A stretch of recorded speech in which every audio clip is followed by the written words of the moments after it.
ప్రత్యేక కార్యక్రమానికి స్వాగతం. శత సహస్ర కోటి నామాలతో కీర్తింపబడే శివదేవుడు లయకారకుడు.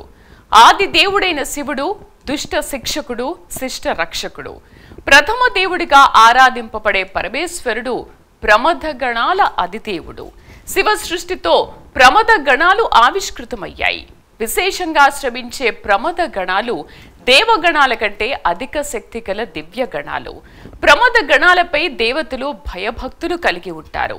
రుద్రుడు ఆజ్ఞిస్తే ప్రమథ గణాలను ఆపడానికి ఎవరికీ శక్తి ఉండదు. ప్రమథ గణాల్లో ఒక్కొక్కరు ఒక్కో రీతిలో తమ శక్తిని ప్రదర్శిస్తారు. ఆది దేవుడైన శివదేవుడి నుంచి ఉత్పన్నమైన ప్రమథ గణాలు సదాశివుని సేవలో తరిస్తారు. మథనాశక్తి అంటే విశేషంగా శ్రమించే గుణం కల ప్రమథ గణాలు. శివుని ఆజ్ఞ అయితే విశ్వాసాన్నే తారుమారు చేయగలరు. దేవగణాలను సైతం గడగళ్లాడించే శక్తి సంపన్నులుగా ప్రమథ గణాలు కీర్తి ప్రతిష్టలు పొందాయి.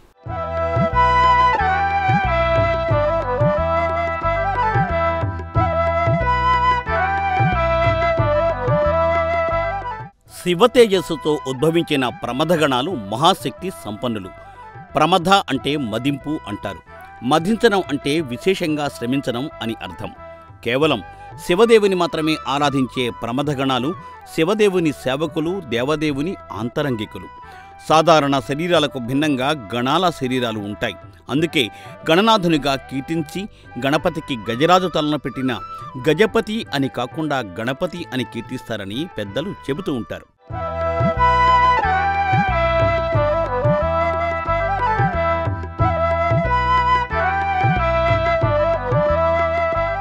శివదేవునికి శిష్యగణాలు, భక్తజనగణాలు ఉన్నా సదా పరమేశ్వరుని చుట్టూ ఉండేది ఆయన ఆంతరంగిక ప్రమథ గణాలే. శివ పరివారాన్ని ఏర్పరిచే పెద్ద సమూహశక్తులుగా ప్రమథ గణాలను అభివర్ణిస్తారు. శివ ఆదేశాన్ని శిక్షణాత్మకంగా బుద్ధి కుశలతో అనుసరించే గణశక్తులుగా ఈ గణాలను చెబుతూ ఉంటారు.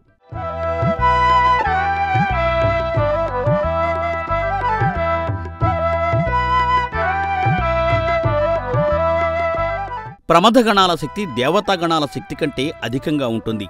దేవతలు సైతం ప్రమథగణాల ఆదేశాలకు కట్టుబడి ఉంటారని పురాణాలు తెలియచేస్తున్నాయి. ప్రమథగణాలంటే దేవతలకు భయము, భక్తి రెండూ ఉంటాయని పురాణ ప్రవచనకారులు తెలియచేస్తున్నారు. అయితే దేవతా రక్షణ, సర్వకోటి ప్రాణికోటి రక్షణ బాధ్యతను ప్రమథగణాలు తీసుకుంటాయని తెలియచేస్తున్నారు. నిగ్రహశక్తులుగా పేరొందిన ప్రమథగణాలు సహస్రాణి సహస్రోసో ఏ రుద్ర ఆదిభూమ్యాం అని కీర్తింపబడ్డారు. సర్వవ్యాప్తంగా ఉండే రుద్రశక్తులుగా పేరుగాంచారు. అయితే రుద్రశక్తులు, రుద్ర తేజస్సును తెలియచేసేది ప్రమథగణాలు రుద్ర అనుచరులుగా, రుద్ర ఆదేశంతో సాగే శక్తులుగా పేరొందాయి.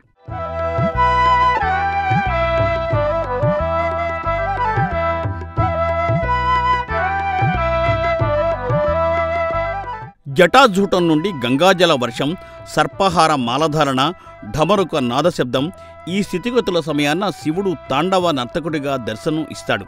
ఈ అద్భుత నటరాజ నాట్య చాతుర్యాన్ని చూసి ప్రమథగణాలు పరవశించిపోతాయని శివపురాణం చెబుతోంది. మహాదేవుని మహాభక్తులు శివ సాయుధ్యం పొందినప్పుడు కైలాసవాసంలో రుద్రగణాలుగా మారతారని పెద్దలు చెబుతున్నారు. శివసేవే పరమావధిగా భావించి సదా శివాజ్ఞ కోసం పరితపించే కైలాసవాసులైన శివానుచర గణాలే ప్రమథ గణాలు. నందీశ్వరుడు, భృంగీశ్వరుడు, చండీశ్వరుడు ప్రమథ గణాల్లో ప్రధానమైన గణాలుగా పవిత్ర పురాణాలు తెలియజేస్తున్నాయి.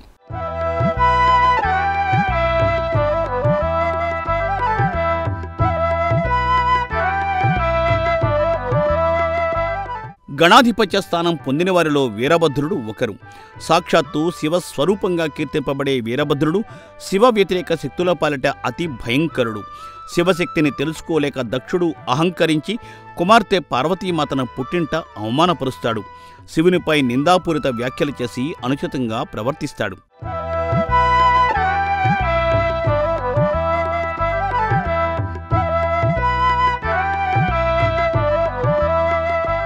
దక్షయజ్ఞం పురాణగాథ ఆధారం ప్రకారం సర్వదైవాలతో పాటు యక్ష, కిన్నెర, కింపురుష, గంధర్వ దేవగణాలను తాను చేసే దక్షయజ్ఞానికి దక్షుడు ఆహ్వానిస్తాడు. అయితే పార్వతీ పరమేశ్వరులను ఆహ్వానించపోగా అనుచిత రీతిలో వారితో ప్రవర్తిస్తాడు. చంద్రునితో పాటు యావత్ నక్షత్ర మండలం కూడా తరలి వస్తుంది. సూర్య భగవానుడు, బ్రహ్మ, విష్ణువు, అమరేంద్రుడు అందరూ తరలివస్తారు. బ్రహ్మ విష్ణువులతో పాటు దేవగణాలందరూ శివుడు లేని యజ్ఞయాగాలు సఫలం కావని, శివుని ఆహ్వానించవని దక్షుడికి చెబుతారు. అయితే దక్ష ప్రజాపతి గర్వంతో కన్ను మిన్ను కానక ఎవరి మాట ఖాతరు చేయకుండా తన ఇష్టానుసారం యజ్ఞాన్ని చేపడతాడు.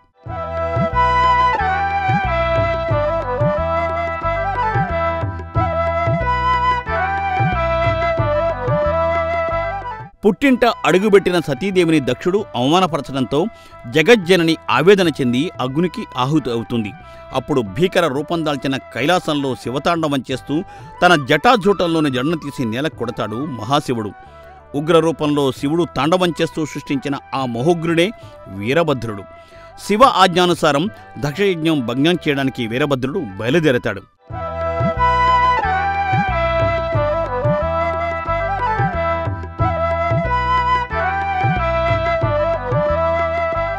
దక్ష యజ్ఞంలో శివాపచారం చేసిన దక్షుణ్ణి తీవ్రంగా దండించడానికి వీరభద్రుడు బయలుదేరి వెళతాడు. శరభ శరభ హ శరభ శరభ అంటూ దిక్కులు పిక్కటిల్లేలా భయంకర నాదం చేస్తూ అతి భయంకర యమధర్మరాజును తలపించే మాదిరి తయారై దక్షవాటికకు చేరుకుంటాడు ఆయన. దక్షుడికి ఎంత నసచెప్పినా వినకపోవడంతో బ్రహ్మ, విష్ణువు, ఇతర దేవతలు నిశ్శబ్దం వహిస్తారు. శివ అపచారం చేసిన దక్షుణ్ణి దేవగణాల సైతం ప్రశ్నించకుండా యాగ నిర్వహణ తిలకించడంపై వీరభద్రుడు ఆగ్రహం చెందాడు.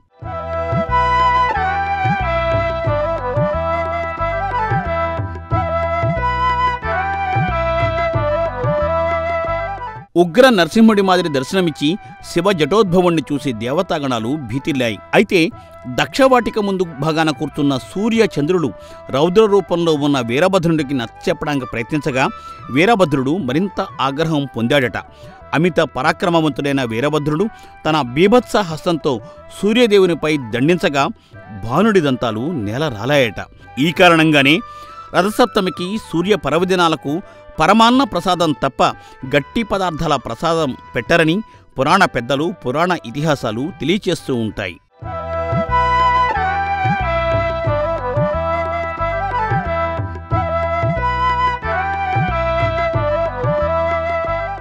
శివుని ప్రమథగణాలలో ఆదివృషభం ఒకటి. శివశక్తిని మోయగలిగే వరం పొంది ఎల్లవేళలా శివసన్నిధిలో ఉండే శ్వేత వృషభమూర్తే ఆదివృషభం. సృష్టికి పూర్వమే శివుడు ద్వితీయ శంభునిగా ధర్మదేవతను వృషభ రూపంలో సృష్టించినట్లు పురాణాలు చెబుతున్నాయి.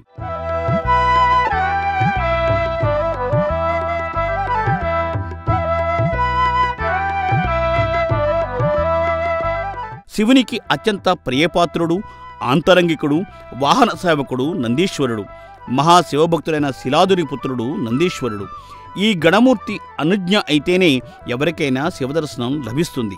అందుకే శివాలయాల్లో నంది కొమ్ముల నుండి శివుని తిలకిస్తూ నంది చెవిలో తనకు శివదర్శన భాగ్యం కలగచేయమని భక్తులు వేడుకుంటూ ఉంటారు. నందీశ్వర నమస్తుభ్యం సాంబానంద ప్రదాయక మహాదేవస్య సేవార్థం అనుజ్ఞాం దాతుమర్హసి అని నందిదేవుని ప్రార్థించి శివదేవ దర్శనం చేసుకుంటూ ఉంటారు భక్తులు.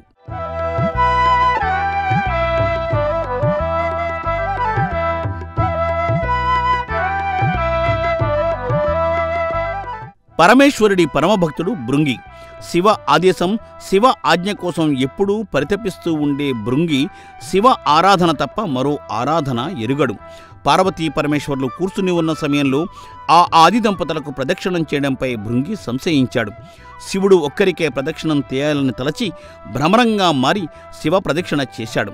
యక్ష, రాక్షస, గంధర్వ, కిన్నెర, కింపురుష ఋషిగణాలన్నీ పార్వతీ పరమేశ్వరులకు ప్రదక్షిణం చేసి వినమ్రంగా ఆరాధిస్తే భృంగి కేవలం శివుడికి మాత్రమే ప్రదక్షిణ చేయాలని భ్రమరం రూపం దాల్చి తిరగడం ప్రారంభించాడట. దీంతో పార్వతీమాత ఆగ్రహం చెంది శపిస్తుంది.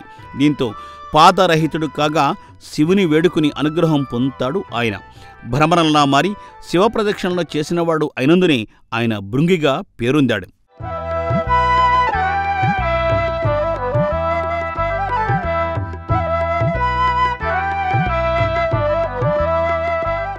ఇక శివకుమారుడైన కుమారస్వామి దేవసేనాధిపతి స్కందుడిగా గణసేనలో కీర్తింపబడుతున్నాడు.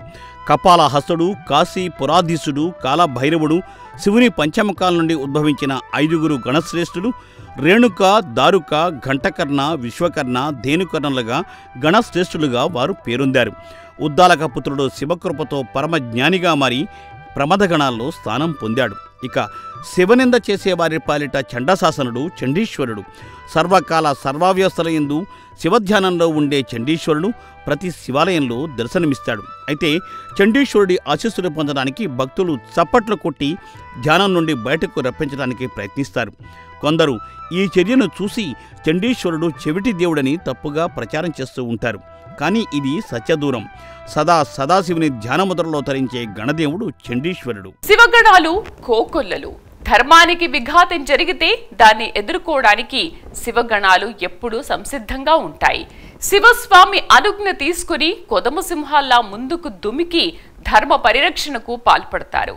సదాచార సంపన్నతతో మెలిగి దైవ సేవలో తరించి మోక్షం పొంది కైలాసానికి చేరుకున్న వారిపైన శివదేవుని కరుణ అపారంగా ఉంటుంది. ఈ పుణ్యమూర్తులకు కైలాసగిరిలో శివగణాల రూపంలో సేవ చేసుకునే అవకాశాన్ని ఆ దేవదేవుడు కల్పిస్తాడని పురాణాలు పేర్కొంటున్నాయి.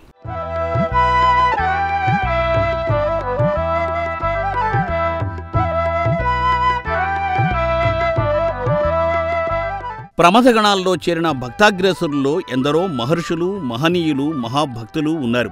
దదీచి, అగస్త్యుడు, ఉపమన్యుడు, పప్పిలాదుడు, దుర్వాసుడు తదితర ఋషులు శాంభవ దీక్ష స్వీకరించి గణస్థానం పొందినట్లు శివపురాణం చెబుతోంది.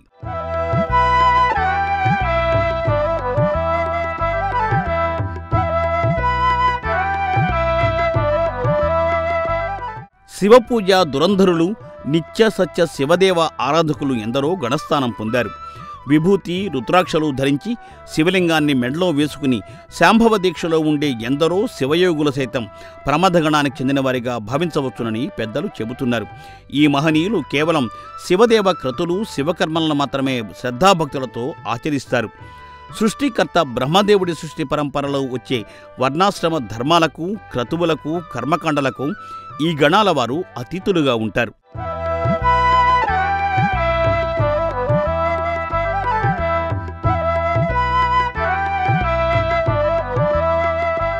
అనన్య శివభక్తి కలిగిన భక్తి శిఖామణులు సాక్షాత్ శివదేవునితో సమానమని శివగణాల ఆరాధకులు చెబుతారు. అందుకే ఈ భక్తులను వీరమహేశ్వరులుగా, జంగమ దేవర్లుగా పిలుస్తూ ఉంటారు. జంగమలు గురు పరంపరలో, శివశరణలో శిష్య పరంపరలో గణస్థానం పొందుతారని పురాణాలు తెలియచేస్తున్నాయి.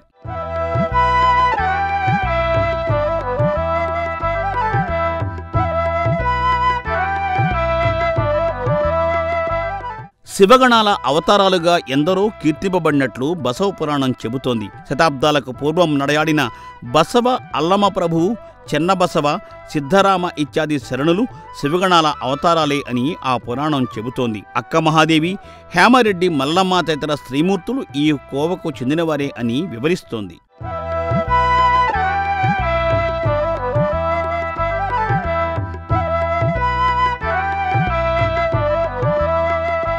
అలాగే గణాలలో పలు రకాల వారు ఉంటారని బసవ పురాణం చెబుతోంది. శివ సారూప్యంతో ఉండేవారు కొందరైతే ఇచ్ఛాధార రూపాలతో కొందరు ఉంటారని చెబుతోంది. ప్రమథగణ శక్తులు వివిధ మోములతో, పలు తరహా కాయాలతో, వింత అవయవాలతో దర్శనం ఇస్తారు. అయితే ఈ గణాల శక్తులు, మహత్తులు, లీలలు మాత్రం గమనిస్తే ఎవరైనా ఔరా అని అనక మానరు. అందుకే దేవగణాలను మించిన గొప్ప గణాలుగా ప్రమథగణాలు పేరు సంపాదించాయి. ప్రాతస్మరణీయులైన ఈ మహనీయులను కీర్తిస్తే శివశక్తి సంపన్నులుగా మారడం తథ్యమని పురాణాలు చెబుతున్నాయి.